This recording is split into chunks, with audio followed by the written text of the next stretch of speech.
Hello everyone, আমি সোমার ফ্যামিলির আরও একটি ব্লগে আপনাদেরকে জানাই সুস্বাগতম।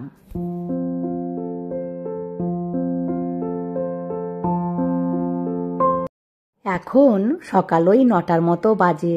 আশীর্বাদ দিতে বসানো হয়েছে। আর এই মুহূর্তটা আমাদের সবার কাছে অনেক কষ্টের। বাবা মায়ের ছায়া থেকে বেরিয়ে যেতে হবে অন্য একটি দুনিয়ায়, যেখানে সবাই অপরিচিত। আর ওই অপরিচিতদের করে নিতে হবে আপন। আর এই নিজের বাড়িটি বলা যাবে না নিজের। বলুন, মেয়েদের কেমন জীবন, যেখানে জন্ম হলাম, বড় হলাম, এতগুলি বছর যেই বাড়িটি নিজের ছিল, আজ সেই বাড়িটি পর করে চলে যেতে হবে। শুধুমাত্র মেয়েরাই পারে। ভগবানের এটি কিন্তু একটি বিরাট বড় দান।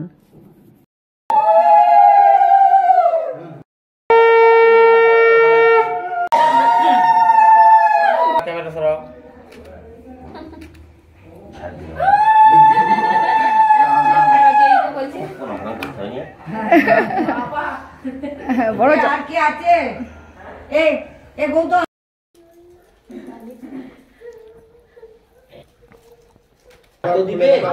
সবাই 10 টাকা দিয়েছিল। এইদিকে দেখাও, ক্যামেরার দিকে। এইদিকে দেখাও, ক্যামেরার দিকে। এই তো দাদা ধরো, দাদাকে ধরো। এই একটা এক্সট্রা বেশি দিয়েছি। দাদাকে 4 টাকা বেশি।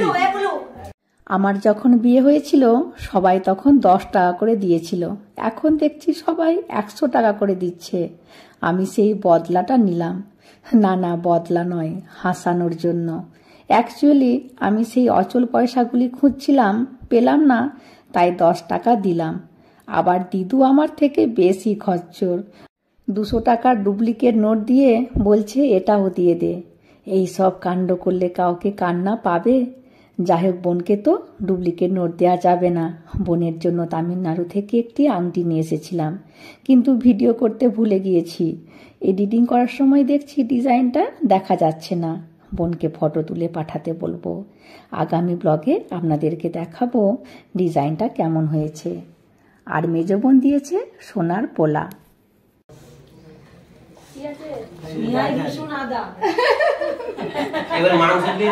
আর মেজো বোন নতুন বরকে দিয়েছে আদা, পেঁয়াজ, রসুন আর 1 টাকার কয়েন।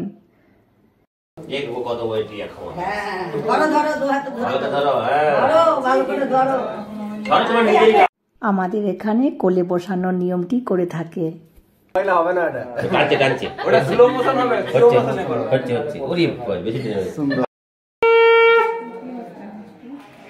এরই মধ্যে ভুলে গেছে।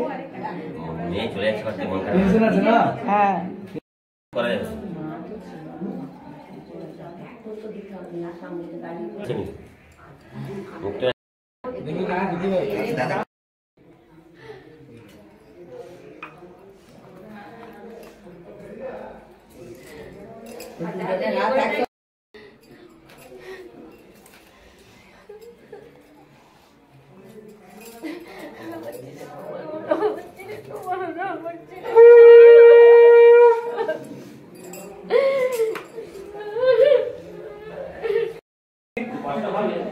ভাই, দাদু ভাই, বড় বড় নোট ছাড়া নিবি না? হ্যাঁ,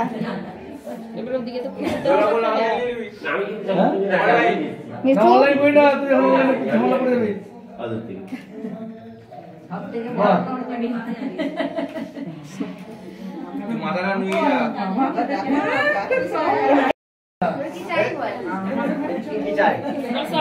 গোপাল আমাদের বাড়ির সবচেয়ে ছোট সদস্য, ওই জন্য ওকে বসালাম আশীর্বাদ নেওয়ার জন্য। আর সাথে সাথে ঝাড়াও হলো কিছু পয়সা। বিয়ে বাড়িতে পয়সা ঝাড়ার সুযোগ পেলে ছাড়াই চলবে না।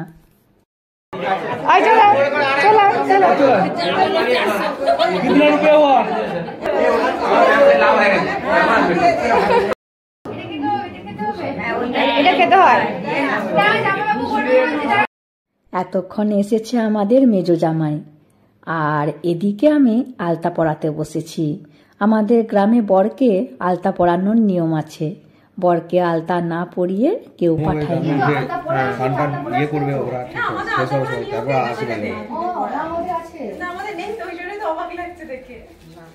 আপনাদের নিয়ম তো হবে ওখানে, যে এখানে তো অন্তত হোক, ঠিক আছে? হ্যাঁ, ও নির্দল পার্টি এরপর।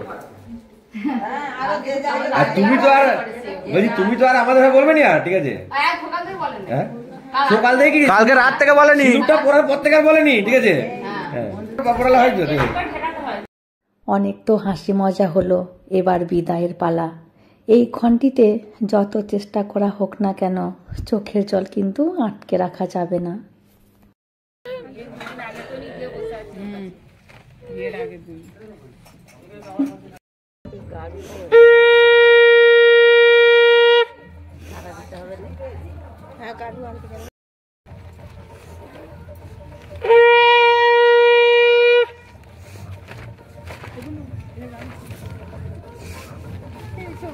খাবার খাই না, ওর খাবার প্রতি একটু নজর রাখো, কিচ্ছু খাই না।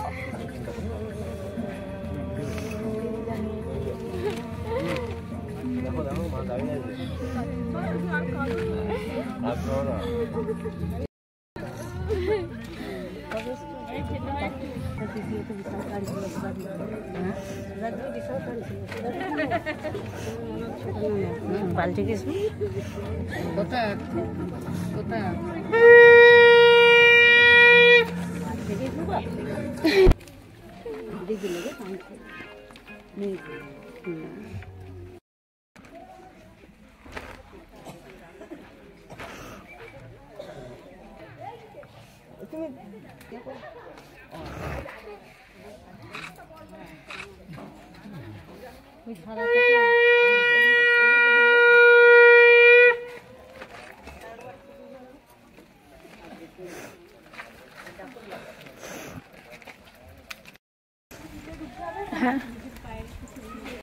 এখন এসেছি আমাদের শিবের মন্দিরে প্রণাম করাতে। এডিটিং করার সময় কতবার যে কাঁদলাম তার ঠিকই নেই। যাই হোক, আমরা 3 জন মিলে ওকে রাখতে যাচ্ছি। তবে ভেবেছিলাম যাব না, কারণ 2 দিনের জন্য এসেছি। বাড়ি পাড়া প্রতিবেশী সবার সাথে গল্প গুজব করব। বিয়ে বাড়ির জন্য তো ওর সব ভালো করে সময়ই পাইনি, কিন্তু আমাকেই আসতে হলো। তবে আজকেই খাওয়া দাওয়া করে চলে আসব। তাছাড়া কয়েকদিন ঘুমাইনি। আগামীকাল প্রীতিভোজ, তার মানে আগামীকালও আমাদেরকে রাত জাগতে হবে। আর আগামী পরশু আবার আমাদের তামিলনাড়ু যাবার টিকিট আছে। ভোর 5টায় আমাদের ফ্লাইট, তো ওই দিনও আমাদেরকে রাত জাগতে হবে। যতক্ষণ না তামিলনাড়ুতে গিয়ে পৌঁছাই আমরা ঘুমাতেই পাবো না ভালো করে। চলে এসেছি বোনের শ্বশুর বাড়ির কাছে। আর এখানে একটি মায়ের মন্দির আছে, খুবই নাকি জাগ্রত, ওই জন্য ওখানে প্রণাম করতে যাচ্ছে। আর দেখুন কেমন ভিড়, কত যাত্রী এসেছে পুজো করাতে।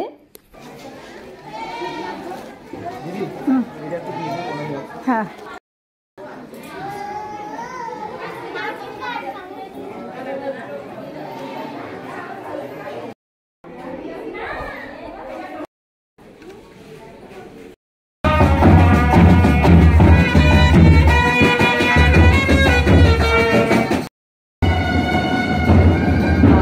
মন্দিরটি দেখুন কি সুন্দর, শিবলিঙ্গ আছে, আছে রাধা কৃষ্ণের দারুণ সুন্দর মূর্তি।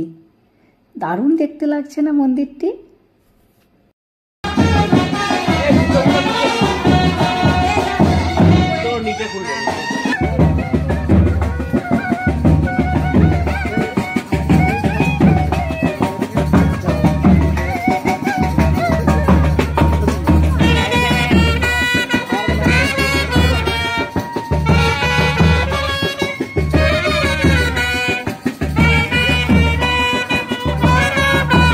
চলে এসেছি আমরা, তবে এটি বোনের শ্বশুর বাড়ি না। এখানে বোনেদের নিজেদের একটি মন্দির আছে। ওখানেই নাকি নতুন বউ ঘরে আসলে যেসব নিয়ম কানুন করণীয় সব এই মন্দিরেতেই হবে। আর জানেন, এখানে এসে শুনলাম এই মন্দিরে নাকি স্বয়ং শ্রী রামকৃষ্ণ পরমহংসদেব জল গুড় খেয়ে গিয়েছিলেন, মানে ওনার পদধূলি এখানে পড়েছে। আর এই মন্দিরটি শিবের মন্দির।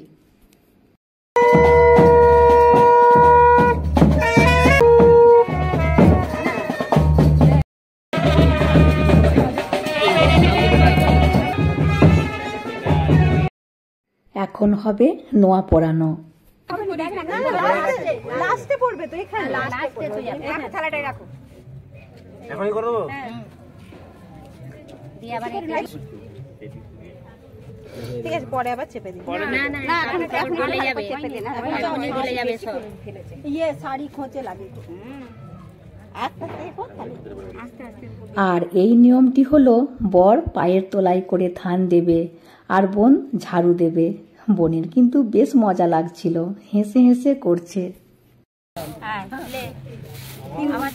এবার দেওর বৌদিকে কাঁটা গাছে করে মারবে, এরকম নিয়ম।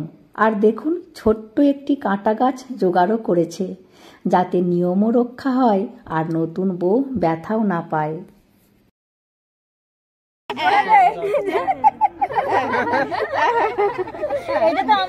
আমাদেরও আছে ঘাটালে।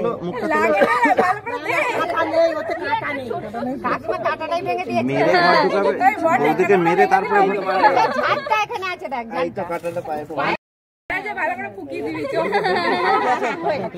খালি পায়ে মোটেই থাকিস নিলে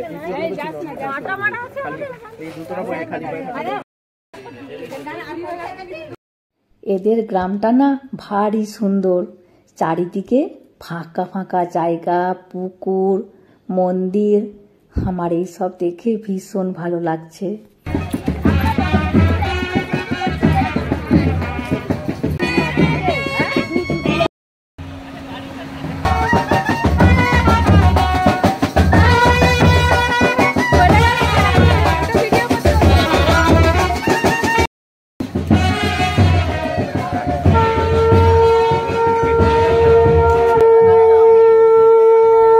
বোনকে সোজা রান্নাঘরে নিয়ে এসেছে দুধ উতলানোর নিয়মটি করতে। ঠিক আছে, এবার চয়ের রান্নাটা দেখে নিলি তো।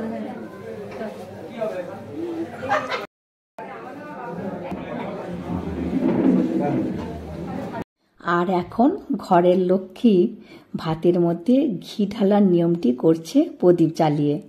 আমার এই নিয়মটি জানা নেই, তবে ভীষণ ভালো লাগলো নিয়মটি।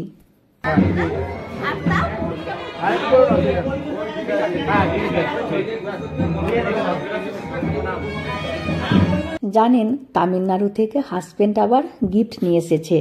আমি পর্যন্ত জানি না। ওদের সাথে সাথে আমাকেও ও সারপ্রাইজ দিল।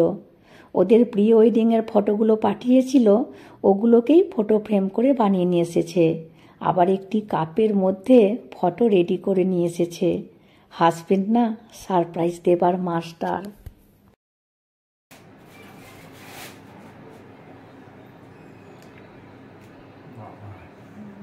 দিয়ে দাও, একজনকে দাও, আরেকটা দাও হাতে। তুমি বসে যাও সাইডে। আচ্ছা এদিকে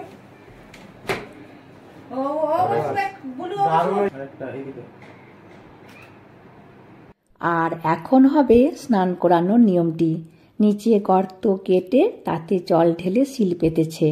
ওই শিলের মধ্যে দুজনে দাঁড়াবে, তারপর দুজনকে একসাথে স্নান করানো হবে। এই নিয়মটিও খুব সুন্দর।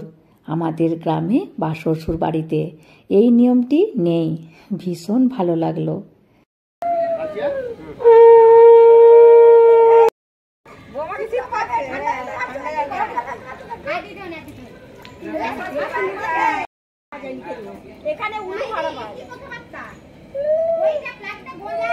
আর দেখুন জলের মধ্যে পয়সা কড়ি সব ফেলে রেখেছে, ওগুলি জল থেকে খুঁজে খুঁজে বার করবে।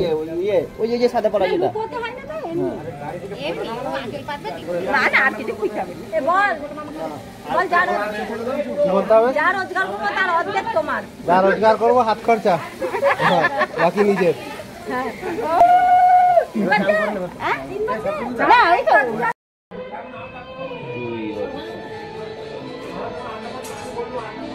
চলুন এবার কিছু খেয়ে আসি, অনেকটাই বেজে গিয়েছে।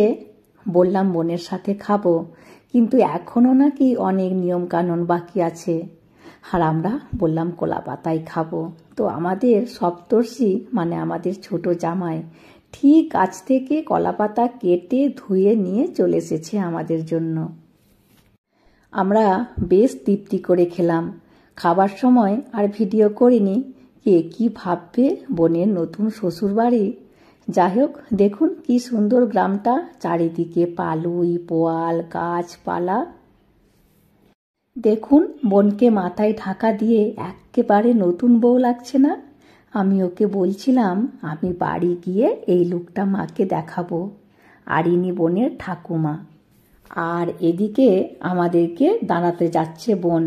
আমরাও বেরিয়ে পড়েছি। বোনকে ছেড়ে যেতে ভীষণ কষ্ট হচ্ছিল, আর এখন আর চোখের জল আটকে রাখতে পারিনি। ও একেবারে একা হয়ে যাবে। তবে ছোট জামাই, বাড়ির লোকেরা সবাই ভীষণ ভালো, সেরকম ওর কোনো অসুবিধাই হবে না। তাছাড়া তো আমরা আগামীকাল আসছি। চলে আসছি।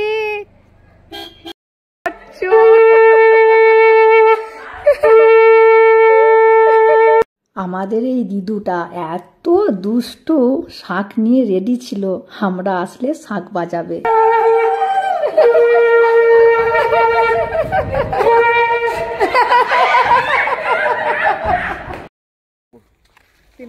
না, আমাকে তুমি ডাকবে। তুমি যাবে না, যখন ডাকবে।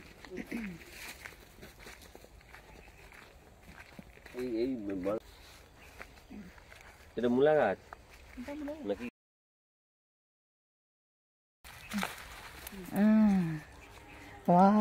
দেখো, দেখেছো গাছের টাটকা জিনিস। হ্যাঁ, এগুলো সব রসুন গাছ, এগুলো সব। হ্যাঁ, কলাইগুলো তুলতে হয়। শিখ পালং সে চচ্চড়ি খাই না?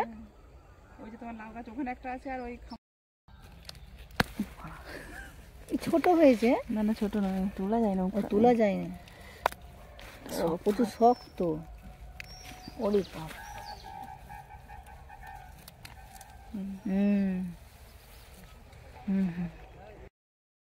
এখন এসেছি বৌদিদের জমিতে কি কি সবজি হয়েছে দেখতে। আগামীকাল এসে সব তুলে নিয়ে যাব তামিলনাড়ু নিয়ে যাবার জন্য। এবার একটু বৌদিদের সাথে গল্পগুজব করব, একটু বসবো। চলুন তাহলে ভিডিওটি আমি আজকের মতো এখানেই শেষ করছি। চলে আসবো পরের ভিডিওতে।